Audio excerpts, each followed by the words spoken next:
नया दिन, नई शुरुआत। आज अगर हम बात करें अपने चेहरे की, चेहरा बहुत इंपॉर्टेंट होता है हम सब के लिए। सुबह उठ के जब हम आईना देखते हैं तो अपने चेहरे, अपनी आँखें और अपने हाव भाव देखते हैं। अगर नैन नक्श ही ख़राब हो जाए या इनकी देखभाल ना की जाए, स्किन की देखभाल ना की जाए, बालों की देखभाल ना की जाए, तो कॉन्फिडेंस की कमी पक्का हो जाती है। इन सब पे आज हम बात करने के लिए हमारे साथ हैं जो गेस्ट हमारे हैं, डॉक्टर दिव्या गुप्ता, जो हैं कॉस्मेटोलॉजी की एक्सपर्ट हैं। साथ ही साथ अगर हम आजकल बात करें एस्थेटिक सेंस की, जो हम अपने आर्ट में भी देखते हैं, एस्थेटिक सेंस से हम जीते भी हैं। अगर हम इतनी चीज़ें एस्थेटिक पे चलते हैं तो क्यों ना हम लोग अपने चेहरे की भी एस्थेटिक थोड़ी हाव वो ठीक कर लें। तो मैम, आपका स्वागत है हमारे प्रोग्राम द गेस्ट चेयर में। Thank you. मैम, सबसे पहले बात करेंगे हमारे चेहरे की। जैसे मैंने इंट्रोडक्शन में बताया, हाँ, चेहरा हम सब के लिए बहुत इंपॉर्टेंट है, शायद जिसको डेफिनेटली बोलते हैं फर्स्ट एक्सप्रेशंस, है डेफिनेटली। ना। पर सबसे पहले हमारे बाल सफ़ेद हो जाते हैं। बाल जल्दी सफ़ेद होते हैं, उम्र बढ़ती है तो बाल सफ़ेद होंगे ही। बट आजकल बच्चों में भी देखने को मिलते हैं। क्या कारण है? सबसे पहले तो हर चीज़ली इसको हम प्री मेच्योर ग्रेइंग बोलते हैं। प्री मेच्योर ग्रेइंग यानी कि 30-35 से पहले जो भी हमारे बाल ग्रे होना या वाइट होना शुरू हो जाएं, जो कि नॉर्मल एज नहीं है बालों के वाइट होने की। जी। उनके मेन रीज़न सबसे पहला है जेनेटिक प्रीडिस्पोजिशन। हमारे माँ बाप, हमारे ग्रैंड पेरेंट्स, जेनेटिकली जो हमको उनसे जीन्स ट्रांसफ़र हुए हैं वो तो अपना रोल प्ले करेंगे ही करेंगे। अदर देन दैट, आजकल के स्पेशली मैं बच्चों की बात करूँ तो उनकी डाइट इतनी ज़्यादा डेफिशिएंट है न्यूट्रिएंट्स में कि जैसे वो पूरी बॉडी पे रिफ्लेक्ट होती है वो बालों पे भी रिफ्लेक्ट होती है। एंड द मेन रीज़न जिसकी वजह से आज की डेट में ग्रेइंग ऑफ हेयर है premature, that is dietary insufficiency. Okay.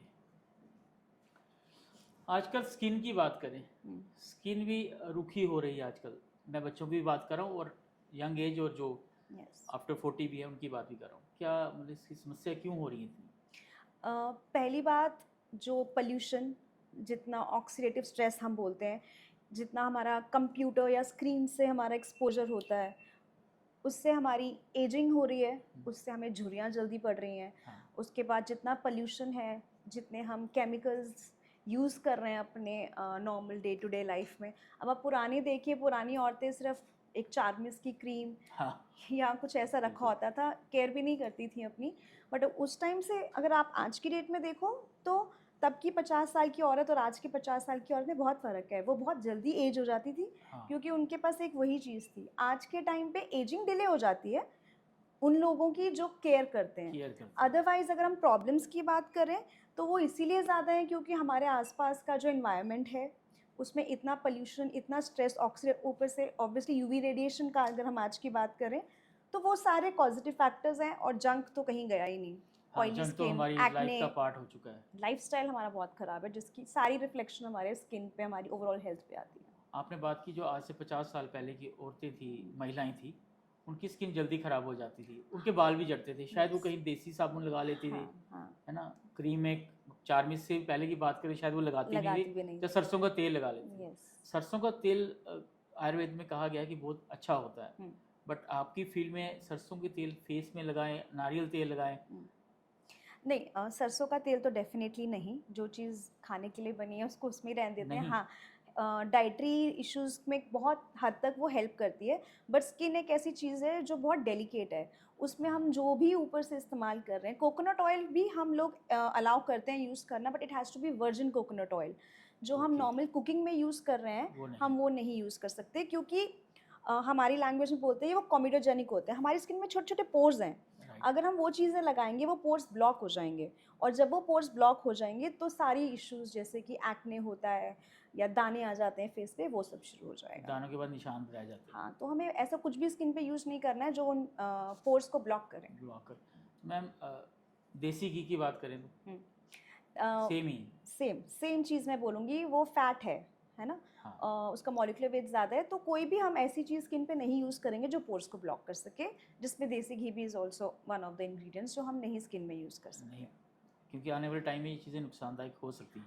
क्योंकि साइंस बेस्ड नहीं है, साइंस ने नहीं इनको अलाउ करा। जो भी हम लोग वैसे आप मार्केट में भी जाओ तो कितनी सारी क्रीम्स आपको मिल जाएंगी, वो सारी जो हैं वो साइंस बेस्ड नहीं है। उसमें से कुछ आपकी जो हैं वो कंपनीज़ ने अपनी प्रमोशंस के लिए बना ली हैं, बट जब आप एक कॉस्मेटोलॉजिस्ट के पास, एक डॉक्टर के पास जाते हो, तो वो आपको वही प्रिस्क्राइब करेगा जो ऐसी हैं जो आपके पोर्स को ब्लॉक नहीं करेंगी, जो आपकी स्किन पे हैवी नहीं रहेंगी और जो आपके स्किन की हेल्थ को हैम्पर नहीं करेंगी।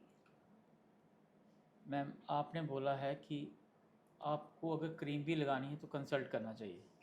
अगर आप कंसल्टेशन नहीं भी लेना चाहते तो कुछ जो जग ज़ाहिर क्रीम्स हैं, हाँ जिनको हम बोलते हैं कि वो सेंसिटिव स्किन के लिए यूज़ होती हैं। अगर आप किसी सपोजिटली हर कोई कस्मेटोलॉजिस्ट के पास नहीं जा जाएगा। रहा, हाँ तो उन लोगों को वो क्रीम्स यूज़ करनी चाहिए जो कि सेंसिटिव स्किन के लिए बनी है। फॉर एग्ज़ाम्पल एक छोटे से एग्ज़ाम्पल देती हूँ, जैसे आज की डेट में सीताफिल हो गया या सेबामेड अच्छा हो गया, ये ऐसे प्रोडक्ट्स हैं जो आम दुकान पे आपको मिल जाएंगे और उसमें स्पेसिफिकली लिखा होता है फॉर सेंसिटिव स्किन। अच्छा। तो अगर आपको अपनी स्किन के लिए कुछ करना है तो सबसे सेंसिटिव चीज़ आप जो स्किन पे यूज़ कर सकें आप वो पिक कीजिए। मुझे लगता है कि जो हमारे इस समय दर्शक हैं उनके लिए फ़ायदेमंद होगा। अब मैं बात उन पुरुषों की करूंगा जो अपने घर में अपनी पत्नियों की क्रीमें लगाते हैं। मोस्टली ऐसा देखा गया हाँ है जी, बिल्कुल। कि वाइफ अपनी स्किन के हिसाब से या अपने स्किन टेक्सचर के हिसाब से राइट। एक अच्छी सी क्रीम लाती हैं, थोड़ी देर के बाद छोड़ देती हैं, और पुरुष लोग Sure. या जब वॉशरूम में या ड्रेसिंग एरिया में जाते हैं हाँ वो जी। उन्हीं की क्रीम लगाते हैं। तो कितनी वो सही है कि गलत हो रहा है? मोस्टली लोग करते ही यही हैं। देखिए थोड़ा सा तो डिफरेंस है मेल और फीमेल स्किन में, जी जब हम बात करें उनकी थिकनेस की। बट सबसे जो मेजर फ़र्क ये पड़ेगा कि वाइफ और हस्बैंड की स्किन टाइप सेम नहीं हो सकती है। हो सकता है वाइफ की ड्राई और हस्बैंड की ऑयली या वाइस वर्सा। जी तो वो उस सिनेरियो में ज़्यादा ख़राब रहेगी, क्योंकि every skin needs different type of cream. वो ये वन पिक फॉर ऑल नहीं हो सकता नहीं कि होती। मैंने भी लगाई, आपने भी लगाई, आपने भी लगाई। ठीक। तो मेल और फीमेल तो एक है ही पॉइंट, बट वो बाद में आता है। उससे पहले ज़रूरी ये है कि आपकी स्किन कैसी है और आपकी स्किन को किस टाइप की क्रीम की ज़रूरत है, या किस टाइप के सीरम्स या जो भी आप यूज़ कर रहे हैं, किस टाइप की सीरम तो आपको इसका मतलब हमें नहीं करनी चाहिए। नहीं करनी चाहिए। आप लोग प्लीज़ सुधर जाएं, वरना अदरवाइज़ आप 50 की उम्र में 70 के दिखोगे। मैम ज़्यादा बात करते हैं आगे। ज़्यादा मेकअप जब हम कर लेते हैं, जैसे जो सेलिब्रिटीज़ हैं, हम्म, आजकल सोशल मीडिया में हर एक हर सेलिब्रिटी है, हाँ, हर कोई। वो मेकअप करते हैं। मैं फीमेल की बात कर रहा हूँ ज़्यादा। हम्म। कितना प्रॉब्लम क्रिएट करेगा उन लोगों को? देखिए 24/7 अगर आप कुछ भी फेस पे लगा के रखोगे, आपकी स्किन को ब्रीथ करने को नहीं मिलेगा। उस पॉइंट ऑफ व्यू से मेकअप उतना टाइम के लिए नहीं रहना चाहिए। बट मैं ठीक। ये भी नहीं बोलूँगी कि मेकअप आपकी स्किन को ख़राब करता है, क्योंकि आजकल बहुत ऐसे प्रोडक्ट्स हैं जो आपका सेफ्टी इंडेक्स देख के बने जाते हैं, जिनकी प्रोडक्ट वैल्यू अच्छी होनी चाहिए। और सबसे इम्पॉर्टेंट ये है कि आपने मेकअप करा है, दिन में करा है, नो प्रॉब्लम। बट जब आप रात को सो रहे हैं, आपको डबल क्लेंस करना ही करना है। पहले आप मेकअप उतारेंगे और उसके जी बाद अपना फेस वॉश करेंगे, बिकॉज नाइट टाइम वो टाइम है जब आपकी स्किन सबसे ज़्यादा रिपेयर होती है। अगर आप उस टाइम पे भी वो मेकअप लेके बेड पे चले जाओगे, सो जाओगे, तो that is the worst thing you can do अपनी स्किन के लिए।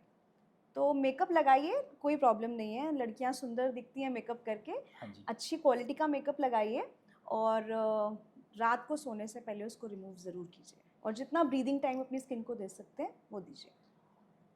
कईयों की हम स्किन देखते हैं वो ग्लो करती है, हम्म, सेम एज की हो। हम्म, मैं महिलाओं की बात कर रहा हम्म, हूँ। हम्म, कईयों की स्किन ग्लो नहीं करती है। हम्म, कारण ध्यान नहीं देना है हम्म। या डाइट का कुछ बीच में फ़र्क आता है? देखिए जैसे हम जनरल हेल्थ की बात करें ना, स्किन की भी हेल्थ होलिस्टिक अप्रोच चाहिए।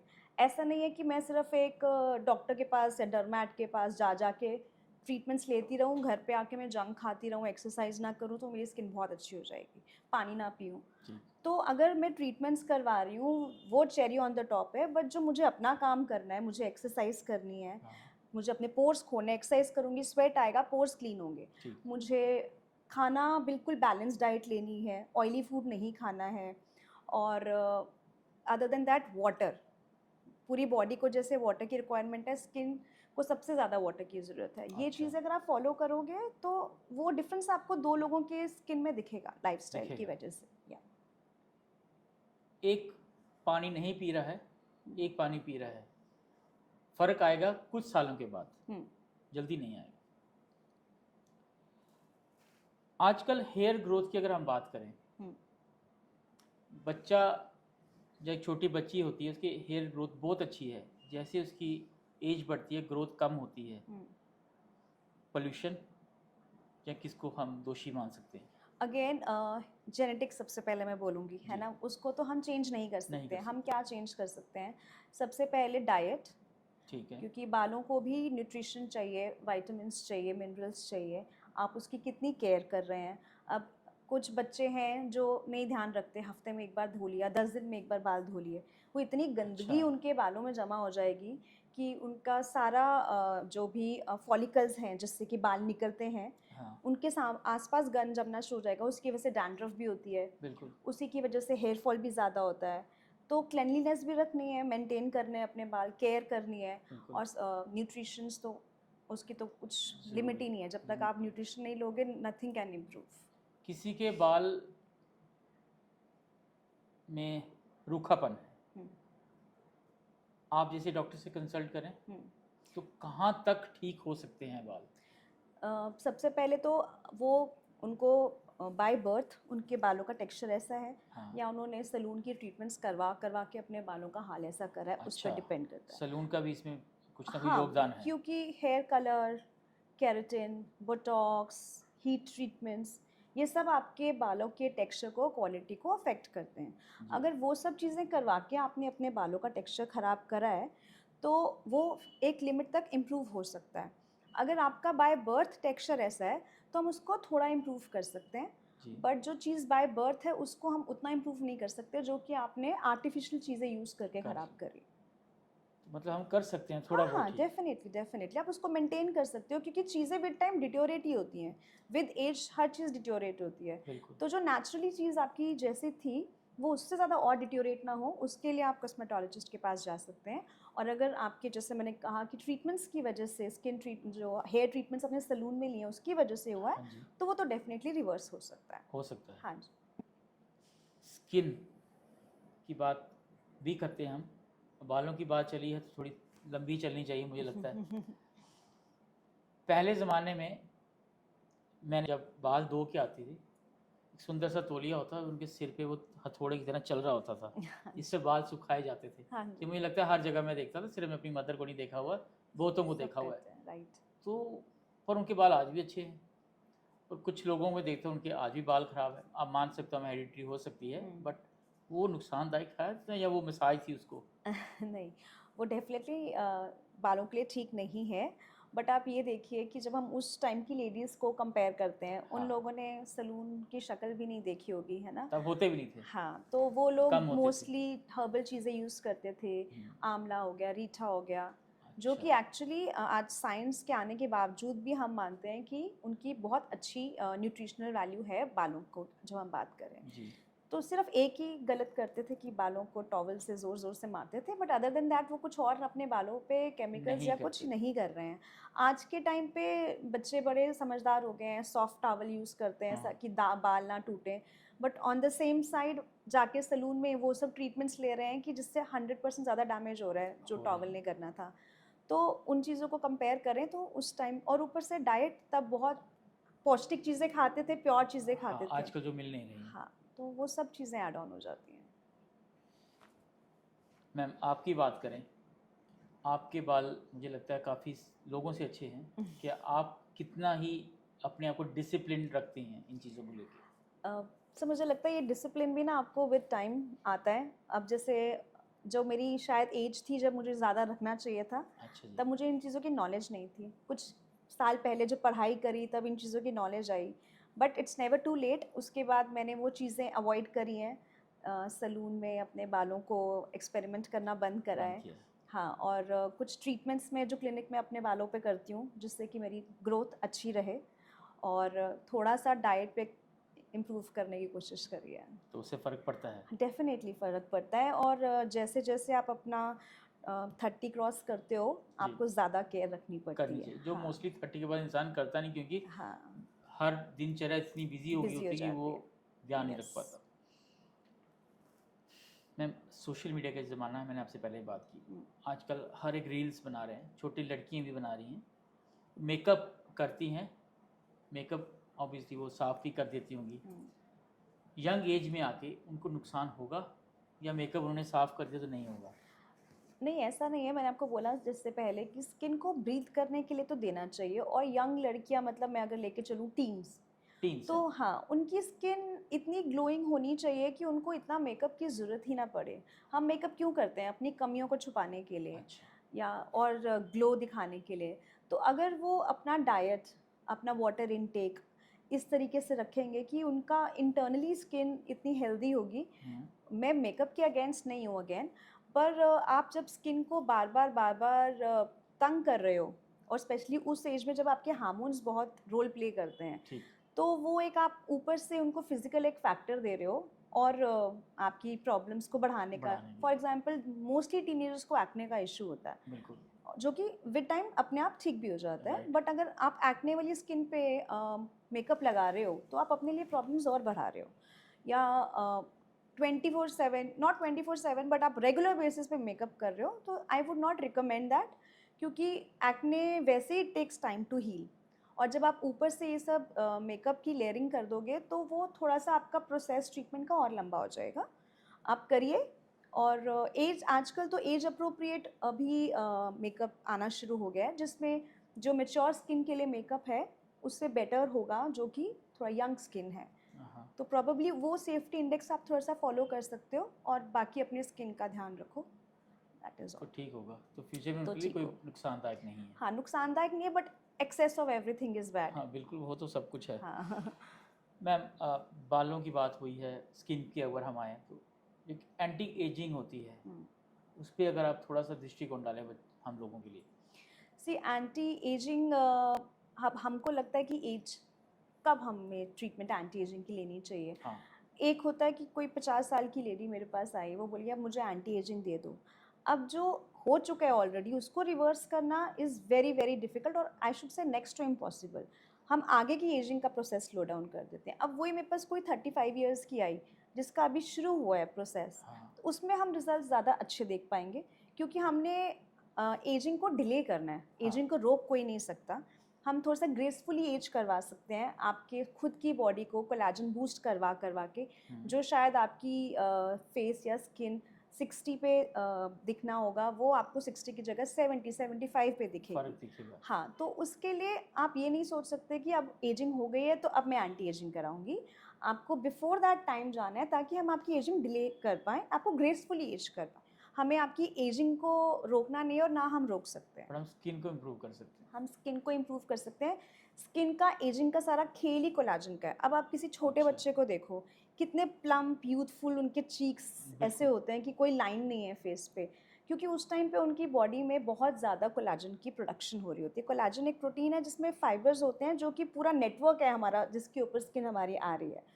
जैसे जैसे हम एज होते जाते हैं, स्पेसिफिकली 30 के बाद, वो कोलाजन बिल्कुल ड्रास्टिकली गिरना शुरू हो जाता है। अच्छा, तो हम ऐसे प्रोसीजर्स करते हैं एंटी एजिंग में कि वो कोलाजन को बूस्ट देते जाएं, ताकि वो आपका जो नीचे गिर रहा है कोलाजन, वो बनता जाए विद टाइम आपकी बॉडी में, और जो आपकी एजिंग है वो थोड़ी डिले हो सके। सप्लीमेंट यूज़ करवाते हैं आप कुछ इस तरह से? Supplements, to be very frank, जो ओरली हम कोलाजन जैसे आता है मार्केट में, उसका एब्जॉर्प्शन रेट बहुत कम है, हाँ, और वो ओवरऑल आपकी बॉडी के लिए है। अगर हमें फेस की हम बात करें, तो जो हम ट्रीटमेंट्स करते हैं वो लोकली आपके फेस की स्किन पे जाएंगी, तो उनका अच्छा, रिजल्ट जल्दी होगा और वे डिफरेंट बेटर। होगा। हाँ, वो आप अच्छा, कंपेयर ही नहीं कर सकते उनका रिजल्ट आप। तो मेल भी आ सकते हैं? डेफिनेटली आज के टाइम पे तो ऐसी कोई चीज़ नहीं है जिसमें मेल्स फीमेल्स। हम कुछ करें नहीं तो हाँ, मोस्टली क्या होता है कि फीमेल ही ज़्यादा सुंदर दिख रही होती हैं, आदमी लोग तो बेचारे, आजकल फैशन स्टार्ट हुआ है, हाँ जी, तो वो भी एंटी एजिंग के लिए आ सकते हैं। तो उनका एज का क्या रहेगा सिस्टम, मतलब कि उनको भी जल्दी आना चाहिए? हाँ, मैंने आपको जैसे बताया कि आफ्टर 30 आपका कोलेजन जो है वो गिरना शुरू हो जाता है।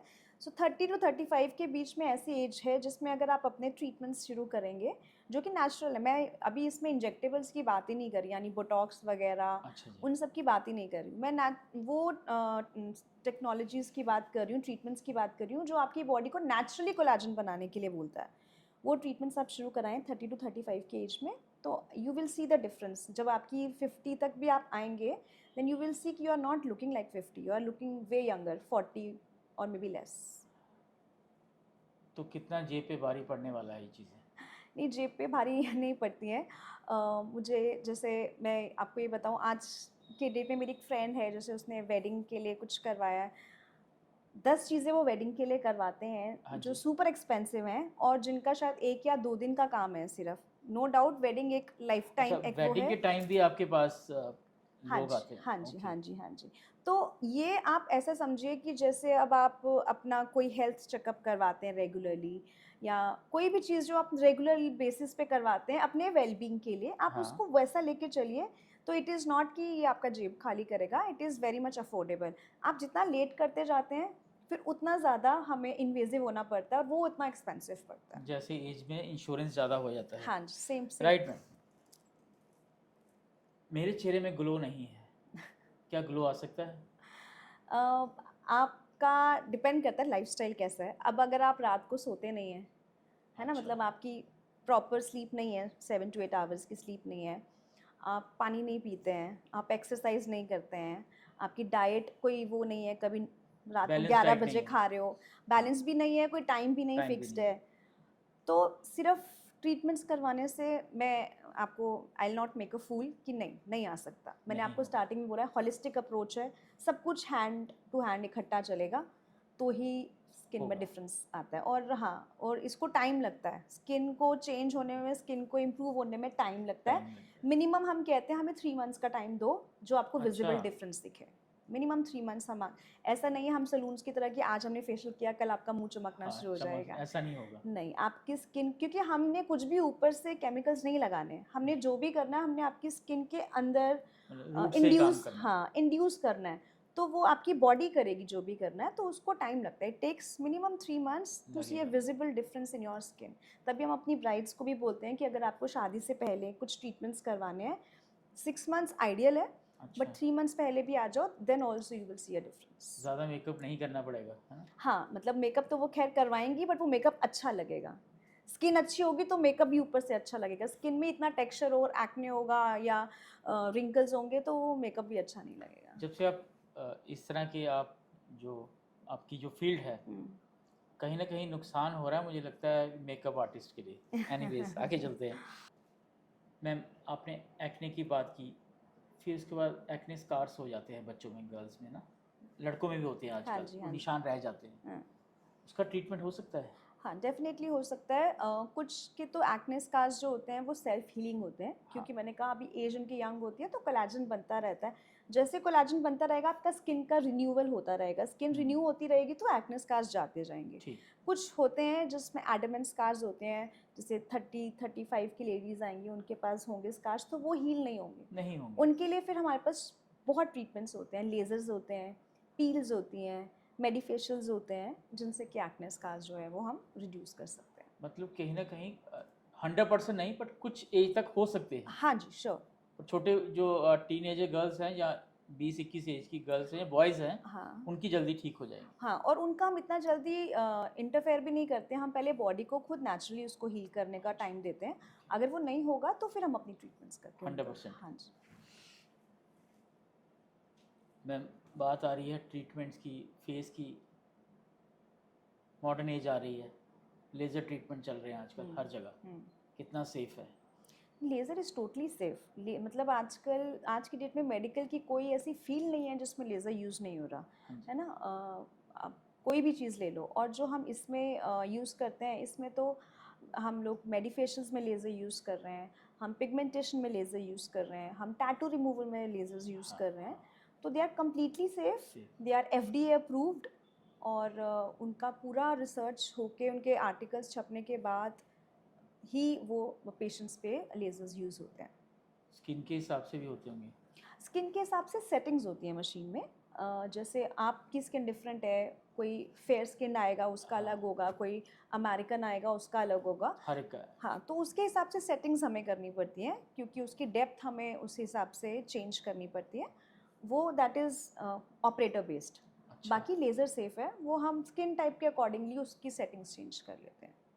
चलिए ठीक है, फिर तो अच्छी बात है। अगर लेज़र सेफ़ है तो किसी के लिए नुकसान नहीं होगा और समस्याएं जल्दी ठीक हो सकती हैं। यस। मेडिफिशियल कितना हेल्पफुल होता है मैम स्किन के लिए? मेडिफेशियल्स तो इट्स लाइक आप समझ लीजिए आप अपनी स्किन को हर महीने एक बूस्ट दे रहे हैं, ठीक है। मैं सब लड़कियों को जो मेरे पास आती हैं यही बोलती हूँ कि आप जो सलून में, I am not against salon facial, हाँ, सबसे पहले फेशियल और मेडिफेशियल में फ़र्क है, हाँ, ये भी आप क्लियर कीजिएगा। मैंने खुद बहुत साल सलून के फेशियल्स करवाए हैं, मैं बिल्कुल अगेंस्ट नहीं हूँ उनके। कुछ लोग बोलते हैं नहीं करवाने चाहिए, केमिकल्स हैं, बट मैं बिल्कुल अगेंस्ट नहीं हूँ उनके। राइट, बट आपकी प्रायोरिटी सेट होनी चाहिए। आप जब सलून्स में जा रहे हैं, आप रिलैक्स होने के लिए जा रहे हैं, आप मसाज के लिए जा रहे हैं, आप अपनी स्किन की हेल्थ इंप्रूव नहीं एक्सपेक्ट कर सकते नहीं उससे कर होगा। आप सिर्फ ये एक्सपेक्ट करो कि आप रिलैक्स होंगे, आपकी मसाज होगी, ब्लड सर्कुलेशन बढ़ेगी, तो उसी ब्लड सर्कुलेशन के बढ़ने की वजह से आपका थोड़े दिन ग्लो रहता है फेस पे। ऐसा नहीं है कि वो जो क्रीम्स मसाज करते हैं वो क्रीम्स आपकी स्किन के अंदर चली जाती हैं, जा ही नहीं सकती, क्योंकि अच्छा, उनकी थिकनेस ही इतनी ज़्यादा होती है, इतनी विस्कस होती हैं वो। अब हम मेडिफेशियल की बात करें, मेडिफेशियल्स में हम क्रीम्स यूज़ ही नहीं करते। हमारे अच्छा, लिए फेशियल्स मतलब क्रीम्स और हाँ, मसाज। तो मेडिफेशियल्स में ना मसाज होती है, ना उनमें क्रीम्स यूज़ होती हैं, उनमें सीरम्स यूज़ होते हैं, और उसमें मशीन्स यूज़ होती हैं जो कि वो सीरम्स को आपकी डीपर लेयर ऑफ स्किन्स में भेजते हैं, और जिससे कि आपकी स्किन जो है वो इंटरनली ग्लो करे, आपके स्किन में से एक्सफोलिएट करवाते हैं। अब सलून में वो स्क्रब करते हैं। साइंस की बात करूँ तो साइंस कहती है स्क्रब नहीं करना है फिजिकल, आपको अच्छा, फेस पे आपको स्क्रब नहीं कर, नहीं रगड़ना कर, नहीं है अपनी स्किन को, हाँ, जेंटली ट्रीट करो उसको। तो वो चीज़ें हम इसमें दूसरे मशीन्स के थ्रू करते हैं कर कि सकते स्किन हैं। एक्सफोलिएट भी हो, सीरम्स भी हम डीपली भेजें। अगर आपको ट्रीटमेंट चाहिए, अपनी स्किन की हेल्थ इंप्रूव करनी है, ग्लो चाहिए इंटरनली, तो मेडिफेशियल्स लीजिए। करिए, अगर सिर्फ मसाज रिलैक्सेशन चाहिए देन फेशियल तो कीजिए। सलून लीजिए। प्राइस दोनों का ऑलमोस्ट एट पावर है, there is no major difference. अच्छा, यस। फेशियल की बात हुई मैम, अब किसी को टैनिंग हो जाती है, अब किसी सलून जाते हैं, चाहे मेल है चाहे फीमेल है, और वहाँ पे वो ट्रीटमेंट करते हैं, ठीक हो जाते हैं ना, तो क्या आपकी फील्ड में आपके पास भी आ सकते हैं लोग? सर जो टैनिंग की वो ट्रीटमेंट करते हैं वो ब्लीच करते हैं। अब मैं फेशियल्स के अगेंस्ट तो नहीं थी, बट मैं ब्लीच के डेफिनेटली अगेंस्ट हूँ। अच्छा, इट्स अ इसमें आप वेरी अगेंस्ट, स्ट्रॉन्ग केमिकल। हाँ, ओके, अगर आपको टैनिंग रिमूव करनी है तो पहली बात तो आप टैनिंग को अवॉइड करो। आप सनस्क्रीन इतना रिलीजियसली यूज़ करो। सबसे पहला स्टेप ही आपका टैनिंग को अवॉइड करने का होता है सनस्क्रीन यूज़ करना। अब लोग सनस्क्रीन ऐसे यूज़ करते हैं कि 4 डॉट मुँह पे लगा दिया और मल लिया। हाँ, वो सनस्क्रीन हमें किस टीवी में ऐसे दिखाया गया हाँ, है। वो सनस्क्रीन किसी यूज़ का नहीं है। आप क्रीम को वैसे लगाओ वो चलेगा, but sunscreen has to be like shield की तरह यूज़ करना है आपको अपने फेस पे। तो जिसको आदत नहीं है उसको स्टार्टिंग में बहुत ऐसे ऑकवर्ड लगेगा कि क्या पोत दिया है मैंने अपने फेस पे, अच्छा, बट इवेंचुअली आपको अपनी स्किन पे डिफरेंस दिखेगा। हम 2 फिंगर रूल बोलते हैं। 2 फिंगर रूल मतलब ये दोनों फिंगर्स में लाइन लगानी है पूरी लंबी यहाँ से यहाँ, अच्छा, और वो 2 फिंगर्स आपको पूरे फेस और नेक पे होना चाहिए। उतना सनस्क्रीन लगना चाहिए। पहले आपका टैनिंग वहीं पे अवॉइड हो जाती है। दूसरी बात, आप टैनिंग को करना चाहते हो तो क्लिनिक्स में जो मैंने आपको मेडिफेशियल्स जी, बोले, जी, उससे आपकी इम्प्रूव हो सकती है। पील्स होती हैं, उससे इम्प्रूव हो जाती है। हम होम केयर के लिए आपको कुछ ऐसी क्रीम सीरम्स देते हैं जो टैनिंग को रिड्यूस करते हैं, और वो केमिकल्स आपकी स्किन के लिए हार्मफुल नहीं होते।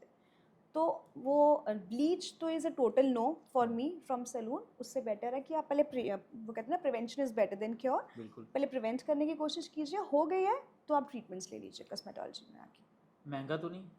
नहीं, मैंने आपको ये बोला कि जो जितना हम डिले करते, अब बहुत ज़्यादा किसी को पिगमेंटेशन हो गई है over the period of time, वो फिर एक्सपेंसिव हो जाता है क्योंकि हमें सेशंस उतने देने पड़ते हैं। अच्छा, अगर आप इनिशियल स्टेजेस पे आ जाओगे जो कि हम कम सेशंस में ही कर लेंगे। और सबसे बढ़िया बात हमारे कॉस्मेटोलॉजी फील्ड की ये है कि हम कुछ भी ऐसा नहीं है कि आज भी करेंगे, अगले हफ्ते भी करेंगे। हम जनरली एक ट्रीटमेंट करके आपकी स्किन को 4 to 6 वीक्स का गैप देते हैं, क्योंकि अच्छा, सब कुछ हमने आपकी स्किन को इंड्यूस करना है कि वो हील करे ऑटोमेटिकली। तो कोई भी 2 ट्रीटमेंट्स हम 4 to 6 वीक्स के बीच में नहीं करते हैं। तो अगर आपको कुछ करवा भी रहे हो तो वो महीने में एक ही बार करवा रहे हो, अच्छा, वो अगले महीने में फिर नेक्स्ट मंथ आएगा। तो ऐसा कुछ नहीं है कि आज भी आना है, कल भी आना है, परसों ऐसा भी नहीं आना है। है। हाँ। सनस्क्रीन की बात होगी, आजकल बरसात है, मानसून है, हम्म। क्या सुजेस्ट करेंगे हर एक को?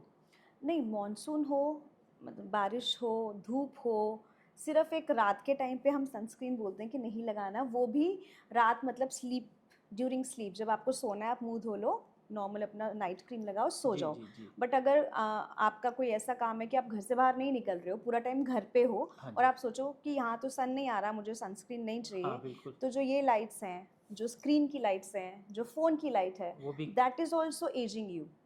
अच्छा। उससे भी फोटो एजिंग हो रही है। तो आपको जो सनस्क्रीन्स हैं, आपको वो यूज़ करने हैं जो आपको उस एजिंग से बचाएं।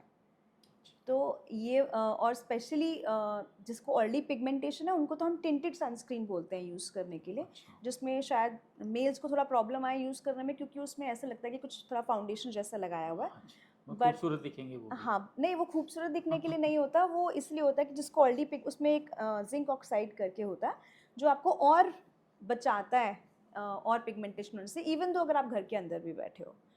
तो सनस्क्रीन तो मस्ट है, मॉनसून हो, बरसात हो, अंदर हो, बाहर हो। सन हाँ, ये है कि आप घर के अंदर हो तो आपको हर 3-4 घंटे में लगाने की ज़रूरत नहीं है। नहीं है। वो धूप में जब आप जा रहे हो तब रिपीट करना है आपको, बट घर में एटलीस्ट आपको सनस्क्रीन की एक लेयर अपने फेस पे लगा के रखनी है, ताकि आप इन लाइट से भी बच सको। These lights are also giving you ageing. अच्छा, मुझे लगता है इतना कोई शायद सोच नहीं रहा होता है ना। नहीं सोचते, बट फिर लड़कियां शायद ज़्यादा सोचती हैं, और जब उनको वो एजिंग के साइंस दिखना शुरू हो जाते हैं तो उनको होता है कि अब लाइंस दिखना शुरू हो गई हैं, अब हम क्या करें क्या करें। कि ये कम हो जाए।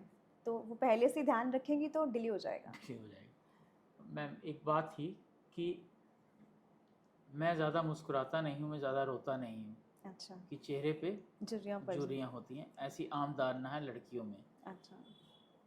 कुछ लोगों का कहना है कि आपका एक्सपीरियंस बताता है आपके चेहरे की झुर्रियाँ। आप किस तरह से देखते हैं कि ऐसी मिथ है कि ये हमें ज़्यादा हंसना नहीं चाहिए, ज़्यादा रोना नहीं चाहिए, जिससे हमें झुर्रियाँ पड़ती हैं? नहीं, बेसिकली स्माइल लाइंस के लिए लड़कियां थोड़ी ज़्यादा कॉशियस होती हैं, और वो भी हाँ जब मेकअप किया होता है तो उनको लगता है हंसेंगी तो पड़ जाएंगी। बिल्कुल। ये तो ब्यूटी लाइंस है मेरे हिसाब से, ये आनी चाहिए। आनी इससे चाहिए। पता चलता है आपने कितनी लाइफ जी है। जी है। बाकी जो रिंकल्स की बात है, आप खुल के हंसिए, बट अपनी स्किन का ध्यान रखिए। जब आप हंसते हैं तो that is also an anti ageing tool. और आप एक्सरसाइज है अपनी फेस बॉडी की। में ऐसे फिरोमोन्स प्रोड्यूस कर रहे हैं जो आपकी एजिंग को डिले कर रहे हैं। आप एक बंदा जो दुखी रहता है, सैड रहता है, हंसता नहीं है, और एक बंदा जो हंसता रहता है, कुछ भी नहीं करा रहे हैं दोनों, बट फिर भी आपको उनमें एजिंग का फ़र्क दिखेगा। जो खुश है उसके बॉडी में फिरोमोन्स प्रोड्यूस हो रहे हैं जो एजिंग को डिले करेंगे। तो हंसना चाहिए और रोना भी चाहिए। Definitely, definitely. ठीक है मैम। ब्राइड्स की बात करें मैम, आपने करी भी है। अब वेडिंग होने वाली, जैसे आपने बताया कि 6 महीने नहीं तो 3 महीने पहले ट्रीटमेंट कर लेना चाहिए। तो ब्राइड्स को किस तरह की ट्रीटमेंट करनी चाहिए शादी होने से? जैसे आपने अभी बोला कि 3 महीने पहले आ जाइए। जनरली हम लोग ज़्यादा उन पे एक्सपेरिमेंट करना नहीं चाहते, बिकॉज कोई चीज़ उल्टी बैठ जाए, कोई चीज़ नहीं सूट करे, तो हाँ। उनको ट्रीटमेंट को संभालने में भी, रिपेयर करने में भी, रिवर्स करने में भी टाइम लगता है। तो हम सब मेडिफेशियल्स उनको अप्रूव करते हैं, जो बहुत सेंसिटिव स्किन की पील्स होती हैं वो करते हैं ताकि ग्लो आए उनकी स्किन पे।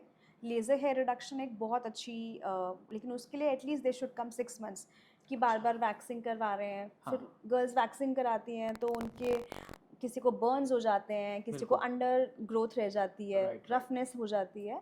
तो वो सब चीज़ें अवॉइड करने के लिए लेज़र हेयर रिडक्शन बहुत अच्छी है। फिर हम माइक्रो नीडलिंग करते हैं ताकि स्किन में ग्लो आए। एक्सोसोम्स आजकल लेटेस्ट बहुत सारे ऐसे प्रोडक्ट्स बहुत आए हुए हैं। अच्छा। मेडिफेशियल्स हैं।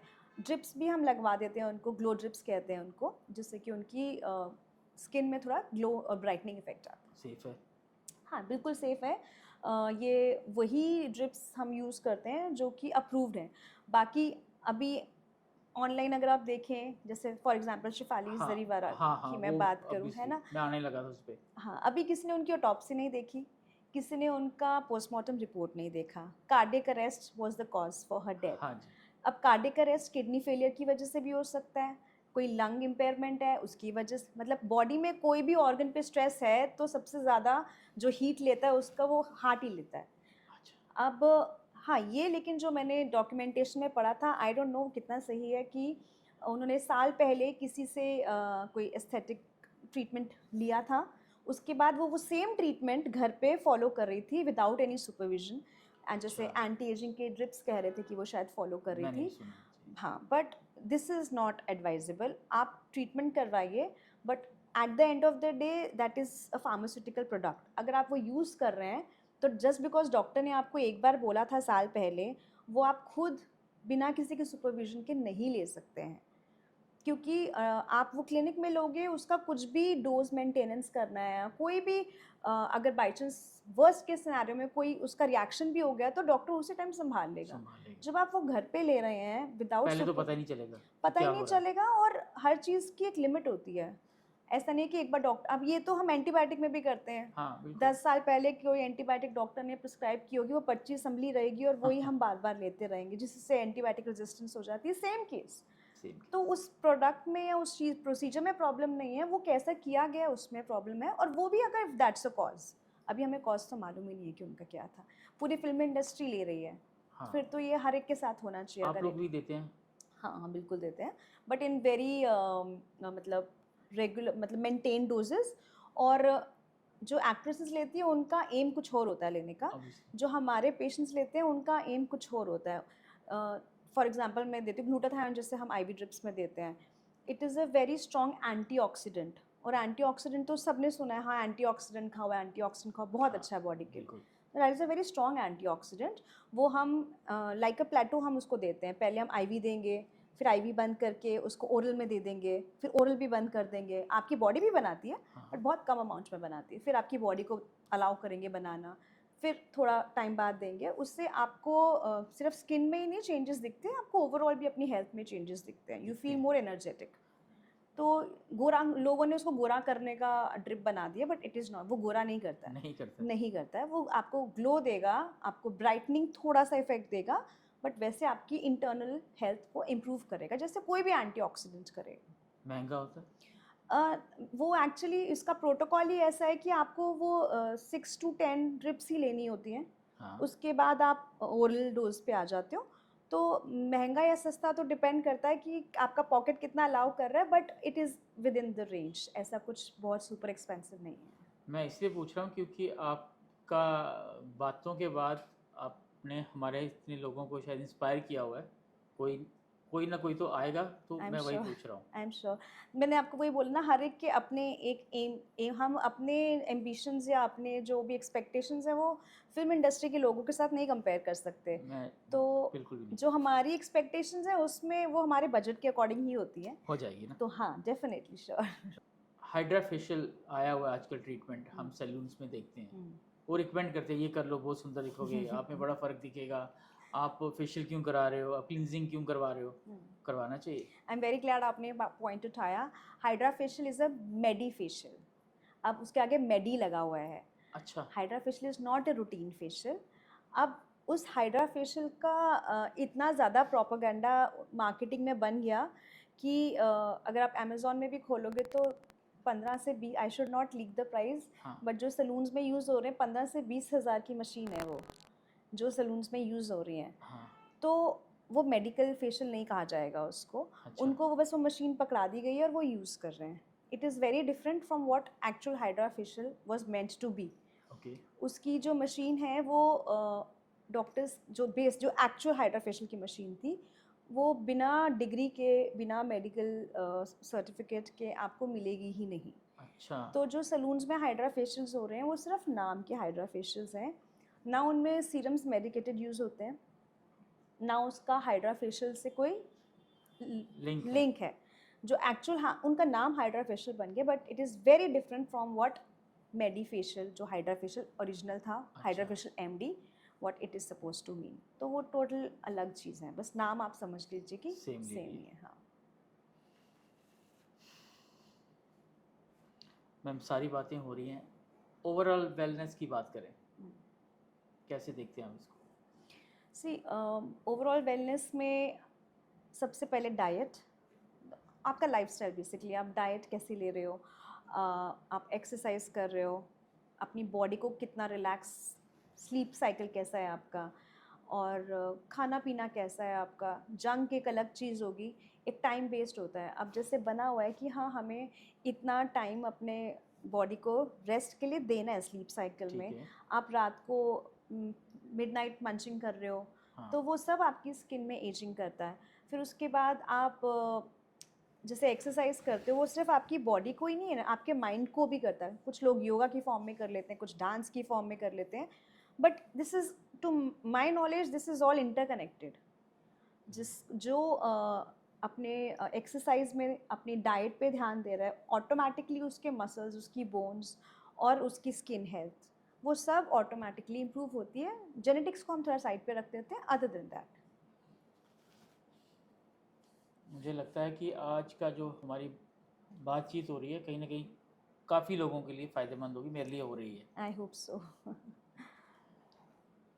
आजकल मैम मेकअप की बात करें तो परमानेंट मेकअप की बात चल रही है। सोशल मीडिया का ज़माना है, इससे मैं आपसे पहले बात कर चुका हूँ कि रील्स में मैंने भी देखा परमानेंट आईब्रोज बन रहे हैं, है ना? वो क्या चीज़ है वो? आपने तो सेफ है? नहीं, इट इज़ सेफ, ऐसा कुछ वो नहीं है, क्योंकि जो भी उसमें पिगमेंट्स वगैरह आते हैं वो सेफ्टी इंडेक्स में ही आते हैं। से it is safe, but is it needed actually? अब जो आपने आईब्रोज की बात करी, उसको माइक्रो ब्लेडिंग बोलते हैं। अच्छा। It can be very useful. अब जैसे कुछ गर्ल्स हैं जिनको एलोपेशिया है, हाँ मतलब बाल गिर हाँ रहे हैं ना, हाँ उनके लिए तो इट इज़ नीडफुल। हाँ, कुछ लोग लड़कियों की ठीक ठाक आईब्रोज हैं, बट वो भी जस्ट कर। ट्रेंड की वजह से वो भी करवा रही हैं, हाँ, उनको I don't think it is needed. एक तो ऐसा नहीं है कि परमानेंट है, परमानेंट मेकअप बोलते हैं बट परमानेंट नहीं है कि नहीं है वो। हमने एक बार कर दिया तो वो अच्छा। लाइफ टाइम चलेगा। वो फिर आपको रीडू करवाते रहना है। और दूसरी बात ये कि आईब्रोज तक ठीक है।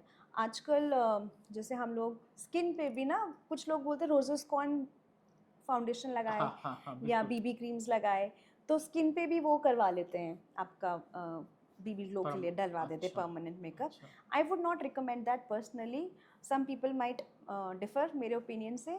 लेकिन जब हम ये बोल रहे हैं कि अपनी स्किन को ब्रीथ करने दो, रात को मेकअप उतार के सो, हाँ हाँ, तो अगर आपने वो कर दिया तो तो पोर्स भी बंद हो जाएंगे। आप कैसे उसको ब्रीथ करने के अलाउ कर रहे हो? और फिर वो आप over the period of time एक बार आपने स्किन अपनी इतनी अच्छे से करवा ली, वो तो फिर आप करवाओगे ही करवाओगे, तो आपकी स्किन को ऑल इन ऑल एक कवरेज 24/7 रहेगी रहेगी। तो आई am not in favour of that.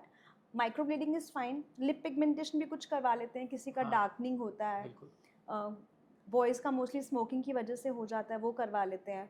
But जब तक आप पॉजिटिव फैक्टर नहीं हटाओगे, आपने पिगमेंटेशन करवा लिया, फिर स्मोक करोगे, फिर से वो हो जाएगा, हो तो इट्स अ जाए। साइकिल। या तो आप पॉजिटिव फैक्टर हटा दो और फिर करवा लो लाइटनिंग, तो that is fine. Other than that safety index में कोई इशू नहीं है, बट हाँ, मुझे ऐसा लगता है कि अपनी स्किन को नेचुरली जितना आप ग्लोई करवाओ वो बेटर है। लेज़र ट्रीटमेंट की बात कर रहे हैं, टैटू हो जाता है फिर लोग टैटू हटा लेते हैं, आपकी फील्ड में भी है? हाँ जी, हाँ जी। बेटर है? सेफ है? नहीं, इट्स टोटली सेफ। जब आप टैटू करवा रहे हो उससे तो ज़्यादा ही सेफ है। आप अच्छा। इंक डिपॉजिट करवा रहे हो बेसिकली अपनी स्किन के हाँ अंडर, जी है हाँ ना? जी हाँ जी। उसमें जब हम टैटू रिमूवल बोलते हैं, पिको लेज़र यूज़ करते हैं हम, उसमें हम उस पिगमेंट को ब्रेक करते हैं। ठीक।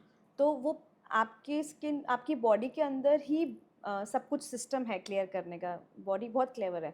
अंदर मैक्रोफेजेस होते हैं जो कि कोई भी, मतलब आपका कोई भी एंटीजन हम बोले या कुछ भी बाहर का आए हो, उसको इनगल्फ करके उसको ख़त्म कर देते हैं। ठीक। इन्फेक्शन के केसेस में भी ऐसा होता है। अब वो पिगमेंट आ गया है, वो इतना बड़ा है कि वो मैक्रोफेजेस ख़त्म नहीं कर पा रहे हैं उसको, तो हम क्या करते हैं, लेज़र के थ्रू उस पिगमेंट को ब्रेक करते हैं।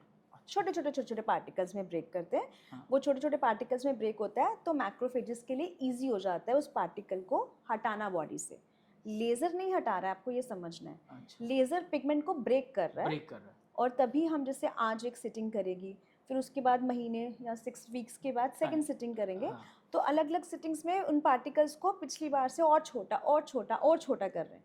जब वो पार्टिकल्स ब्रेक होते जाएंगे, वो उस साइज़ के हो जाएंगे कि मैक्रोफेजेस उसको खा लें, वो सेल्स उनको खा लें, ठीक। वो पिगमेंट अपने आप हट हट जाएगा। जाता तो वो बॉडी हटा रही है, हम सिर्फ हेल्प कर रहे हैं बॉडी है, को हेल्प कर रहे हटाने के लिए। हाँ हैं, जी, सपोर्ट कर रहे हैं हम। सपोर्ट कर रहे हैं, हाँ। हेयर रिमूवर की बात हुई ना, क्रीम्स की वजह से हट सकते हैं, ट्रीटमेंट होता है लेज़र में? हाँ जी, परमानेंट जिसको लोग वो फिर नहीं आते हैं मैं या उस वो भी पार्ट्स हैं? नहीं, वो भी पार्ट्स ही हैं। सिंगल सिटिंग में कुछ भी नहीं होता। कुछ नहीं। तो उसमें भी हम इसको लेज़र हेयर रिडक्शन जो बोलते हैं, परमानेंट बोलते हैं, लेकिन उसमें मेंटेनेंस आपको चाहिए होती है। मोस्टली 6 to 8 सेशंस के बीच में आपका हेयर हो जाता है। हाँ, में लेकिन उसमें हमें ये है कि हमें मेंटेनेंस पे, अब कुछ लोग कंप्लेन करते हैं कि हमने जो लेज़र करवाया थे 8 सेशन, अब 2 साल हो गए, वापस आना शुरू हाँ। हो गए हैं, विच इज़ वेरी कॉमन। तो उसका इलाज ये है कि आपने जब लेज़र हेयर रिडक्शन करवा लिया उसके बाद आपको कुछ मेंटेनेंस के सेशंस लगते हैं, तो आपका हेयर रिडक्शन होता है, अदरवाइज वो लोग लेते रिमूवल नहीं, हैं। परमानेंट हेयर रिमूवल मतलब 100 में से 100 नहीं हट जाएगा, बट हेयर रिडक्शन हो जाएगा, 90 हट जाएगा, 10 रह जाएगा, और उसके बाद भी मेंटेनेंस लोगे तो that will also be gone. मेरे से लोग मेंटेनेंस नहीं लेते हैं इसलिए वापस होता है। हाँ, तो मेंटेनेंस सेशन ज़रूरी है, वो ऐसा नहीं कि लाइफ टाइम आपको लेना पड़ता है, हाँ। That is only for a period of time, और जी। उसके बाद उसकी भी ज़रूरत नहीं पड़ती। मैम कुछ छोटी छोटी गर्ल्स हैं, उनके बाद देखते हैं उनके लिप्स पे बाल आ जाते हैं, पर परफेक्ट ठीक हो जाता है वो? देखिए, जो एक देयर इज़ एन एज जिसमें हम इंटरवीन करते हैं, हाँ। तो आइडियली तो सोशल मीडिया में 14 साल की लड़कियों ने भी लेज़र हेयर रिडक्शन करवाया, 16 साल में भी करवाया, बट अकॉर्डिंग टू मी, जो ये मेरा ओपिनियन है कि अभी उस टाइम पे आपका हार्मोन लेवल ऐसे चल रहा है ना, हम करते रहेंगे, हार्मोन लेवल आपका अप एंड डाउन होता रहेगा, वो फिर से आता रहेगा, तो बड़ा लॉन्ग टर्म प्रोसीजर हो जाता है। इट्स बेटर कि आप वेट करिए, at least let the girl be 16 और 18, अच्छा, उसके बाद आप हेयर रिडक्शन मतलब कि करवाइए। नहीं करना चाहिए। मैं तो कुछ देख रहा हूँ कि कुछ शायद छोटे छोटे बच्चे भी।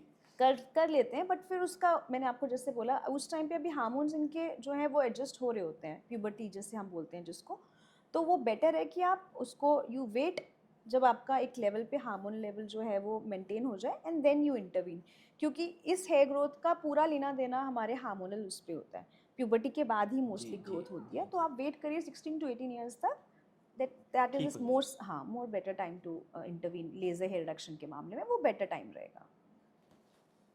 हाँ मैम, मिथ की बात करते हैं थोड़ी।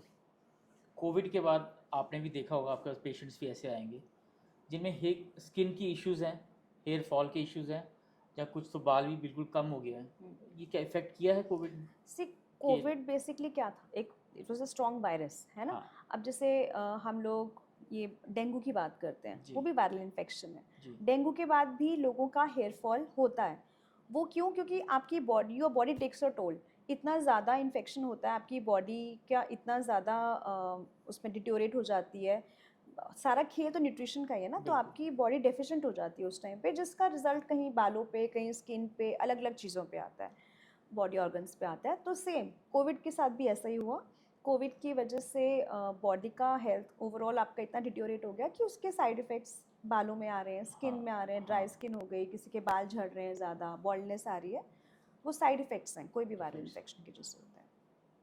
कईयों के बालों में पैच बन जाते हैं, हम्म। बाल वहाँ से ख़त्म हो जाते हैं, कईयों की बियर्ड भी हो जाता है, कईयों के बालों, तो वो ट्रीटमेंट है वो भी, देखिए, ये मिथ है? नहीं, बॉल्डनेस के भी टाइप्स होते हैं। मैम पैच आ जाता है। हाँ, मैं आपको ये बता रही हूँ, जी बॉल्डनेस के भी टाइप्स होते हैं, कुछ एक होता है जिसको हम एलोपेशिया एरिएटा हो गया, मतलब this is like scientific language में हम बात करें, तो उसमें से एंड्रोजेनिक एलोपेशिया हो गया, अलग अलग टाइप के एलोपेशिया मतलब कि गंजापन, बॉल्डनेस हो रही है, जी ठीक है। तो इसके अलग अलग आप कह लो क्लासिफिकेशंस हैं, उसमें से जो कुछ बॉल्डनेस है जिसमें, और ऊपर से बॉल्डनेस मतलब एक होता है फॉलिकल है बट बाल दिख नहीं रहे, उसमें रीग्रोथ हो सकती है, जिसमें आपका फॉलिकल डेड हो चुका है, फॉलिकल है ही नहीं, उसमें रीग्रोथ नहीं हो सकती, उसके लिए आपको फिर ट्रांसप्लांट ही करवाना पड़ेगा। हाँ जब तक आपका फॉलिकल प्रेजेंट है तभी तक हम उसको रीग्रोथ कर सकते हैं, मतलब आप समझ लो कि रूट होगी तो ही पौधा निकलेगा, रूट ही नहीं है तो नहीं नहीं निकल होता। सकता। तो उस केस में जहाँ पे फॉलिकल नहीं है या इनएक्टिव या डेड फॉलिकल है, उसमें फिर हमें ट्रांसप्लांट पे जाना पड़ता है। थोड़ा सा भी फॉलिकल में अगर जान है तो उसको हम, इनएक्टिव है बट जान है, उसको हम आपका रीग्रोथ करवा सकते हैं। हेयर ट्रांसप्लांट की बात आई, हम्म। क्या सच में हो जाता है, वापिस आते हैं बाल? हेयर कितना ट्रांस सेफ है? Hair transplant is little bit of invasive procedure. अच्छा। Safety index, see it's a surgery, है ना, सर्जरी हाँ है, और इसमें बस ये है कि आप ही के बाल आप ही को लग रहे हैं, हाँ है जी ना, तो उस हिसाब से सेफ है। कोई भी जो किसी और या बाहर की चीज़ लगती है उसमें थोड़े से रिस्क फैक्टर्स होते हैं, जब आप ही खुद की आपकी बॉडी का ही हम जैसे बियर्ड से निकाल के बाल सर पे इम्प्लांट, जब हम हेयर ट्रांसप्लांट की बात करें, it's a safe procedure, surgical procedure है, no doubt, but it has to be done under particular protocols, proper उसका आपका सैनिटाइजेशन स्टरलाइजेशन के अंडर, और by expert, who's authorized to do. For example, I don't do implants. It's not, अच्छा। it doesn't come in my field. मेरी field में नहीं आता ये. नहीं आता। हाँ, तो I don't do, which is not in my field. But it is a safe procedure. But हाँ, given that कि वो वही करे जिसकी field of interest में आता. सनस्क्रीन नहीं कोई लगाता है, चेहरा या बॉडी का अपने आर्म्स जल्दी बूढ़ी हो जाएंगी, मिथ है कि सही है? नहीं, ये बिल्कुल सही है. फोटो एजिंग एक रियल फैक्ट है. मुझे नहीं पता, आपने देखा होगा ऑनलाइन मीडिया, सोशल मीडिया पे एक बहुत फ़ोटो वायरल हुई थी. उसमें एक ट्रक ड्राइवर था. तो वो ऑब्वियसली एक ही साइड पे बैठ के ड्राइविंग करता था फॉर पता नहीं कितने ईयर्स. हाँ, तो वो सनस्क्रीन नहीं लगाता था, तो जिस साइड से उसको सनरेज पड़ रही थी वो फेस उसके दूसरे साइड ऑफ द फेस से टोटली अलग लग रहा था. बिल्कुल। अब वो फोटोशॉप थी या नहीं थी, बट इट इज़ ट्रू.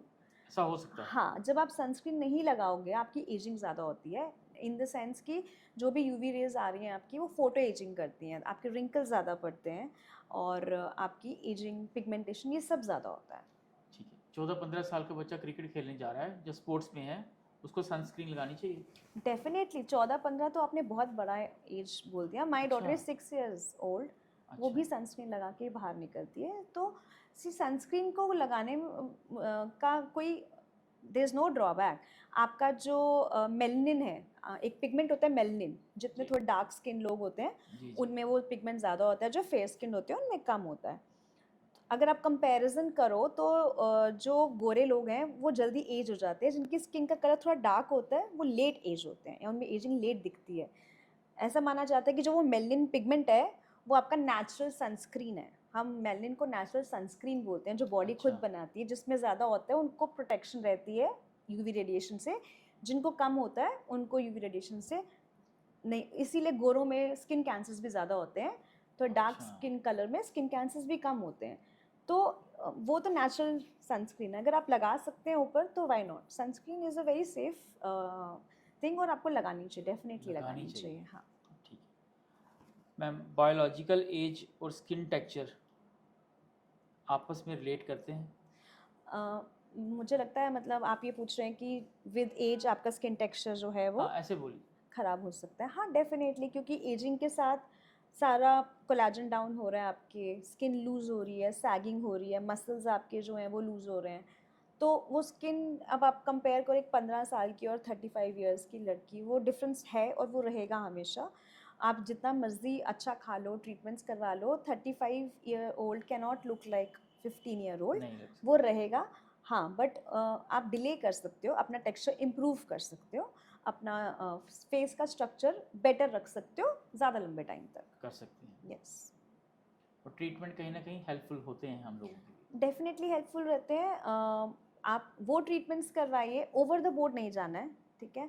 अब बोटॉक्स भी हैं, फिलर्स भी हैं, ये सब हमारे फील्ड हाँ। ऑफ इंटरेस्ट में हैं. बट ओवर द बोर्ड जिसको नहीं ज़रूरत है, जो कम से हो सकता है उसके लिए, मतलब जो चाकू से आप सब्ज़ी काट सकते हो उसके लिए तलवार नहीं निकालनी है. हाँ जी। तो वही चीज़ है, जितना चाहिए उतना ही रिक्वायरमेंट, उसके हिसाब से आप ट्रीटमेंट करवाओ तो it will be beneficial for you. Okay, आपने बोला चाकू और तलवार की बात है, तो इसका मतलब कि आपके पास अगर कोई आता है तो उसकी जेब खाली नहीं होगी। राइट। ज़्यादा पानी पीने से मेरी स्किन बहुत सुंदर हो जाती है, नहीं जो पीता है उसकी स्किन डल होती है, मिथ है कि फैक्ट है? नहीं, ज़्यादा पानी पीने से बहुत सुंदर तो नहीं होगी, बट आपकी स्किन प्रॉब्लम्स कम हो जाएंगी ग्लो हो थोड़ी. जाएगी। क्योंकि वाटर तो बेस है ना, हमारी पूरी बॉडी का बेस ही वाटर है. हमारी स्किन में वाटर डिप्राइव होगा तो वो दिखेगा. किसी किसी की स्किन या फेस बड़ा मुरझाया या डल दिखता है, तो वो आधे लोगों तो हमें शक्ल देख के पता चलता है ये पानी नहीं पीते हैं, इसलिए आधी प्रॉब्लम्स इनकी इसीलिए. राइट। तो पानी तो पीना ही है. ऐसा नहीं कि जो पानी पीता है उसको कोई स्किन प्रॉब्लम नहीं होती, बट जो नहीं पीता उसको डेफिनेटली होती है. डेफिनेटली। हाँ. बार बार फेस धोने से हमारी स्किन हेल्दी रहेगी? नहीं, फैक्ट है कि मिथ है? नहीं, बिल्कुल भी नहीं. हमारे फेस नेचुरली जो ऑयल प्रोड्यूस करता है वो हमारी स्किन के लिए अच्छा होता है. अच्छा। हम रात को फेस वॉश से धोना ज़्यादा ज़रूरी है रादर देन मॉर्निंग. मतलब मैं ये मानती हूँ, अगर आपने रात को डबल क्लेंस किया, यानी मेकअप, अगर आपने मेकअप नहीं भी करा तब भी सनस्क्रीन या कुछ तो लगा होगा ना, आप डबल क्लेंस कीजिए. पहले आप उसको हटाइए, फिर फेस वॉश कीजिए। रात के टाइम आप साबुन से अगर मुंह धो के सो रहे हैं और सुबह आप साबुन नहीं भी लगाते, सिर्फ वाटर से स्प्लैश कर देते हैं, that is also more than sufficient. अगर दोनों टाइम लगा रहे हैं that is also fine. But dry skin वालों को, क्योंकि उनके ऑलरेडी ऑयल्स कम प्रोड्यूस हो रहे हैं, आप सिर्फ रात को ही फेस वॉश कीजिए, मॉर्निंग में सिर्फ वाटर स्प्लैश कीजिए अपने ऊपर। फेस को स्टीम देना मिथ है, उससे फ़र्क पड़ता है या? नहीं, आप देखो स्टीम देंगे, अपने पोर्स खोल देंगे, है ना? हाँ जी। उसके बाद क्या वो पोर्स खुले रहेंगे, कुछ ना कुछ कोई पोल्यूशन का पार्टिकल या कुछ और क्लॉग करता रहेगा, तो स्टीम इज़ नॉट नीडेड। और जो हम ट्रीटमेंट्स के बीच में हम कुछ कर रहे हैं या दे रहे हैं, तो उसके बाद उसका नेक्स्ट स्टेप हम फॉलो करते हैं। हम पोर्स को अगर खोलते हैं, स्टीम दे के क्लीन करते हैं, उसके बाद बंद भी कर देते हैं। अच्छा। आप स्टीम दे के ऐसे घूमते रहोगे तो वो पोर्स खुले के खुले रहेंगे, उस पर क्लॉगिंग ज़्यादा हो जाएगी। मुझे लगता है कि एक आम दिमाग के लिए काफ़ी क्वेश्चंस मिथ्स हमने क्रैक किए हैं। मैम, आप मुझे एक चीज़ बताइए, किस तरह के आप जो डेली प्रोडक्ट्स एक मेल यूज़ कर सकता है, एक फीमेल यूज़ करता है, एक छोटा बच्चा, कुछ आप अगर बता दें तो जो इसे मार्केट में मिल जाए।